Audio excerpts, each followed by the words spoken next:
1943 இரண்டாம் உலகப் போர் வந்து உச்சத்தில் இருக்கும்போது ஜெர்மனி கப்பற்படையினர் என்ன பண்ணிட்டாங்க, அமெரிக்கா படையினர் வந்து நீர்மூழ்கி கப்பல் மூலமா தாக்க ஆரம்பிச்சாங்க. இந்த நிலைமை எப்படி நம்ம சமாளிச்சாகணும் அப்படிங்கிறதுக்காக அந்த அமெரிக்க படையினர் என்ன பண்ணிட்டாங்க, உலக புகழ்பெற்ற ஆல்பர்ட் ஐன்ஸ்டைனை வந்து கூப்பிடலாம், இதுக்கு ஒரு விளக்கம் கேட்கலாம் அப்படிங்கிற விஷயத்த சொல்லப்படுது. அதுக்கப்புறம் அவரும் வரவழைச்சு இதுக்கு ஒரு ஐடியா கேட்குறாங்க.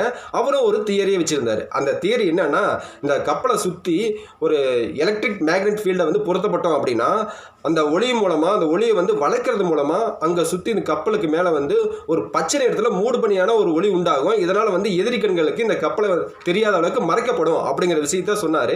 ஓகே, இந்த ஐடியாவும் பரவாயில்ல அப்படிங்கிற விஷயத்த இந்த அமெரிக்கா படையினர் சொல்ல ஆரம்பிச்சாங்க.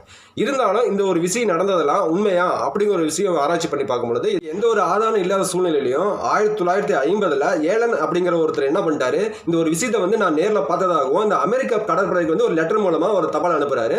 அதையும் பார்த்து இந்த ஒரு கன்ஃபர்மேஷன் பண்றாங்க, இப்படி ஒரு விஷயம் நடந்ததாக. ஆனா இந்த ஒரு விஷயத்துக்கு எந்த ஒரு ஆதாரம் இல்லாதனால இது ஒரு நம்பகத்தன்மை ரொம்ப குறைவா இருக்குங்க. இருந்தாலும் அந்த காலகட்டத்தில் இந்த கதையை வச்சு ஒரு திரைப்படங்கள் நிறைய ஆங்கில திரைப்படங்கள் வெளிவந்து மிகவும் வெற்றி நடையும் போட்டுச்சுங்க அந்த காலகட்டத்தில்.